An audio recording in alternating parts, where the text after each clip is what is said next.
Que veulent les Africains de France? Je pense que les Africains de France veulent arrêter de se plaindre. À un moment donné, il faut qu'on arrête de se plaindre. Il faut qu'on soit des acteurs et des citoyens de cette société. Je crois qu'il faut qu'on s'approprie les codes de cette société.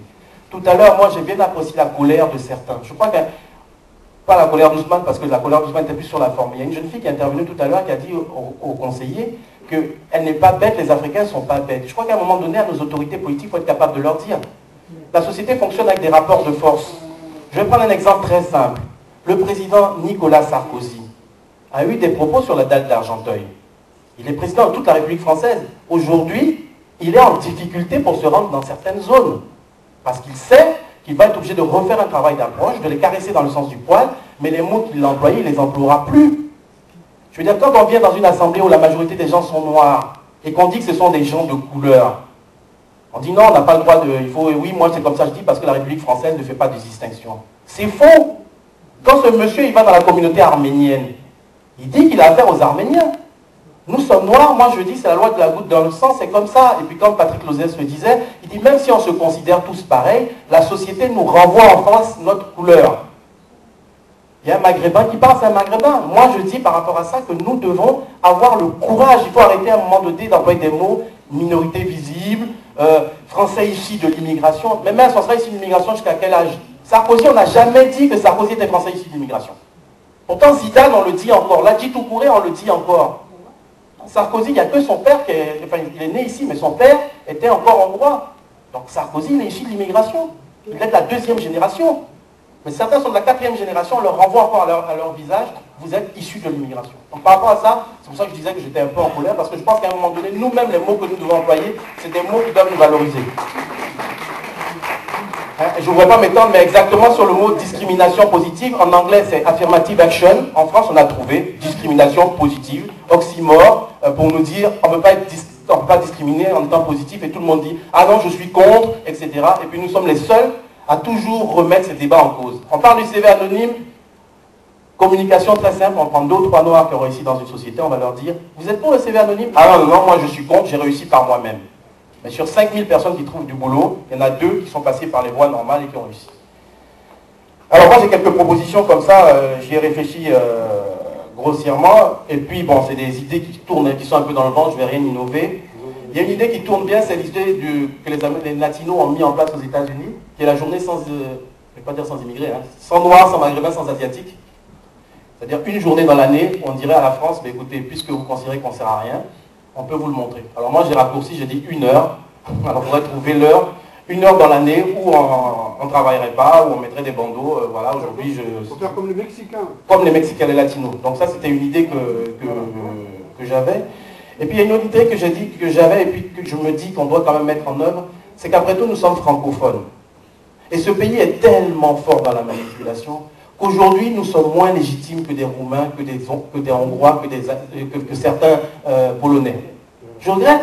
Hongrois c'est par hasard, non? Hongrois c'est par hasard. C'est vraiment par hasard parce que quand quelqu'un me disait la dernière fois, il y a certains Hongrois dont la famille n'ont même pas une tête de sang envers la France. Moi, mes parents sont allés faire la guerre en Indochine. Certains ont défendu la France.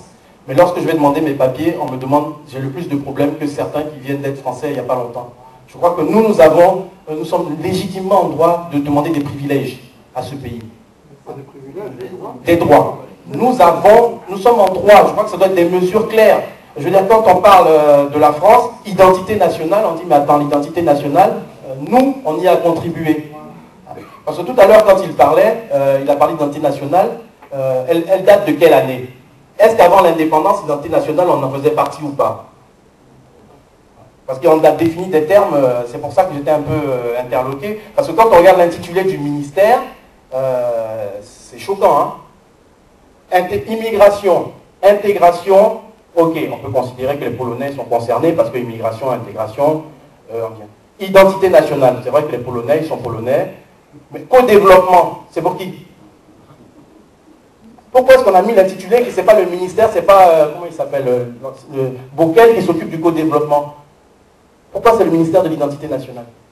Donc ça, c'est des questions qu'il faut se poser. Donc moi, j'avais, première proposition, l'heure sans noir, maghrébin, asiatique, Afrique francophone privilégiée, aussi intégrer toutes les structures de décision. Une fois, on a eu un débat sur la notion du droit de vote des étrangers. Et on a sorti le chiffon rouge, oui, le droit de vote des étrangers, le droit de vote des étrangers. Et puis il y a une juriste qui était parmi nous qui a dit, mais après tout, est-ce que vous savez qu'en tant qu'étranger, vous avez des droits de vote dans votre entreprise, au conseil d'école de vos enfants, au conseil d'établissement, enfin conseil d'administration, dans les syndicats, dans votre logement. Profitons de ces droits-là, intégrons. Moi, quelquefois, quand je vais dans certaines entreprises, je regarde la liste des délégués syndicaux, je suis fort surpris. Hein. Je dis, l'entreprise est majorité teintée, mais quand on regarde la liste, alors de deux choses une, soit on ne veut pas de nous, soit on n'est pas inscrit. Souvent, on n'est pas inscrit non plus. Donc, intégrons les pouvoirs de décision. Et j'aime bien Dogad, il a une parole quand on fait les talents de la diversité, il dit aux jeunes, vous avez des cafés sur la place Stanislas, par exemple, à Nancy, qui sont des lieux de décision. Allez pour payer un café, un chocolat. Allez-y, intégrez ces lieux de décision. Si on vous dit, vous n'avez pas le droit d'y aller, là, vous pourrez y aller. Encore deux dernières idées. Je pense qu'il faut qu'à un moment donné, on recense nos élus et nos décideurs. Je crois qu'on a l'annuaire à Africagora, mais qu'il faut qu'on sache, par exemple, en région Île-de-France, combien d'élus et quelles sont leurs attributions. Je veux dire, il y a certaines communautés qui fonctionnent comme ça, elles ne le disent pas ouvertement, mais ça marche. Exactement comme Jean-Paul Noah qui est là, parce que là où il est, on va le dire, ça veut dire qu'il est près du maire de Nancy. Ce n'est pas son boulot.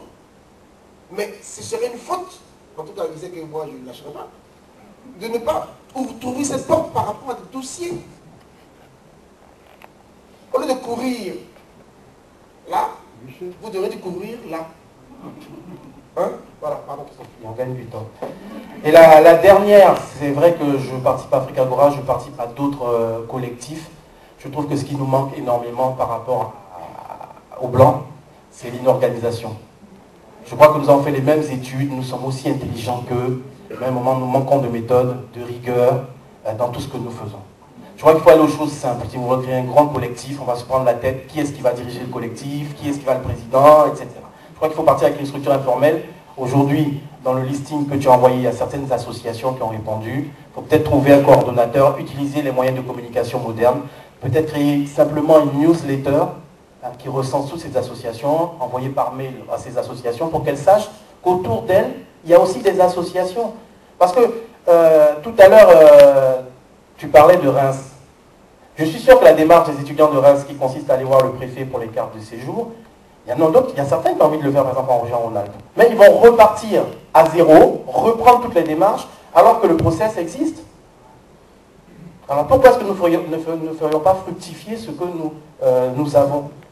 C'est un peu ce que je voulais dire. Je pense qu'il faut qu'on se mette dans la peau de gens qui sont capables. Nous sommes à notre place, mais mettons un peu de méthode. Organisons.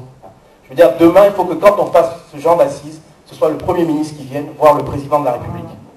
Parce que je regrette, si c'était d'autres communautés qui avaient organisé ce type d'événement, ils seraient tous dans la salle.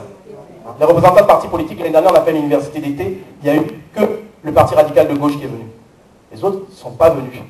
Donc c'est pour vous dire que si on commence à vraiment parler, à mettre la méthode, les objectifs qu'on peut se fixer l'année prochaine, c'est d'avoir des représentants de l'État dignes, pas dignes, monsieur n'était, je ne vais pas dire qu'il n'était pas digne, mais d'un autre rang que d'un conseiller technique. Mais je le remercie quand même d'être venu parce qu'il a affronté le débat. Merci à tous. Merci Christophe. Alors,